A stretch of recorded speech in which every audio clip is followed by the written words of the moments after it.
mo gbọ́ ìpè Ọlọ́run mi, mo gbọ́ ìpè Ọlọ́run mi, mo gbọ́ ìpè wípé kémi wá tẹ̀lé Olúwa nínú iṣẹ́ ìrere. Mo gbọ́ ìpè Ọlọ́run mi, àpáta ayérayé, ṣe ibi ìsádi mi o. Àpáta ayérayé o, ṣe ibi ìsádi mi.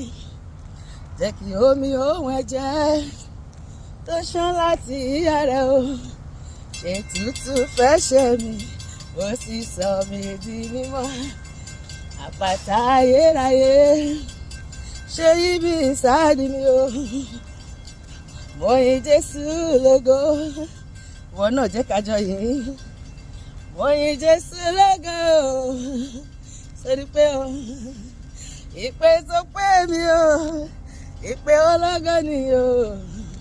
Mo yin Jésù lógo, mo ti fi gbogbo rẹ̀ sílẹ̀ fún ọ lò ó. Èmi lè jẹ́ tirẹ̀ nìkan títí ayé mi o. Mo fi lé ayé mi sílẹ̀ fún ọ lò ó. Èmi lè jẹ́ tirẹ̀ nìkan títí ayé mi o. Èmi yóò jẹ́ tirẹ̀ Olúwa, èmi yóò ṣe tirẹ̀ bàbá. Èmi ti múra tán ìbọn ká, mo ti fi gbogbo rẹ̀ sílẹ̀ fún ọ lò ó. Èmi lè jẹ́ tirẹ̀ nìkan títí ayé mi. Ọ̀rẹ́ mi gbọ́, ohun ìbànújẹ́ ló jẹ́ fún mi pé nígbà kan láyé mi o, lásán lolùgbàlà ń pè mí. Mo fi ìgbéraga dáhùn pé máa lọ, n kò ráyè tirẹ̀ torí pé mo fẹ́ ṣèfẹ́ ara mi. Mo fi sílẹ̀ fún ọ, mo ti fi gbogbo rẹ̀ sílẹ̀ fún ọ lò ó.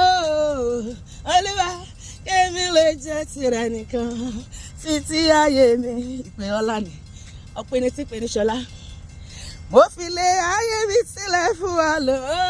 Olúwa, kémi lè jẹ́ tirẹ̀ nìkan títí ayé mi.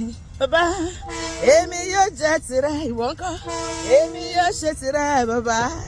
Èmi ti múra tán, mo ti fi gbogbo rẹ̀ sílẹ̀ fún ọ lò ó.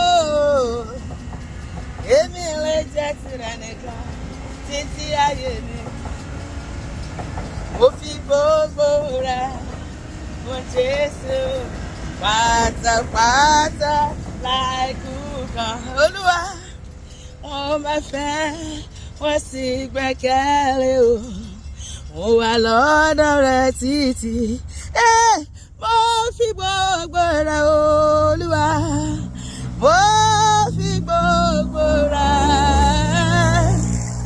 Mo wà olùgbàlà mi ni, mo fi wọ́n sílẹ̀. Ó ń gbọ́ mi, òun wò mí ò ní Jésù. Olúwa ló ní kí n kọ sí ọ pé kò fi ayé ẹ fún òun. Má sọ pé ẹ̀ṣẹ̀ mi ti pọ̀ ju Ọlọ́run ò lè gbà mí. Ó ní kò sẹ́nikẹ́ni tó, ó ní ẹnikẹ́ni tó bá tó òun wá òun kì yóò tanú bó ṣe wù kó rí. Wá bó ṣe rí yẹn, ó máa gbà ẹ́ tọwọ́ tẹsẹ̀. Á gba ẹ̀ṣẹ̀ lọ́wọ́ ẹ̀, á pa agbára ẹ̀ṣẹ̀ nínú ẹ̀, á fọ ẹ̀ mọ́, á kún ẹ̀ fún agbára, á wá lù ẹ̀ fún ògo rẹ̀. Bẹ́ẹ̀ ni èmi bí mo ṣe wà yìí, mi ò ní fi Jésù mi sílẹ̀ o. Orin tí tọ́mì mọ́ kọ sọ́kàn mi pé àgbé ọ̀gá ọba tiwa, ẹni tó fìfẹ́ ṣe wáyé, kò sóhun tó lè yà mí ya Jésù ọba ìgbàlà. Òun ṣá lolúwa mi, ìwọ ńkọ́?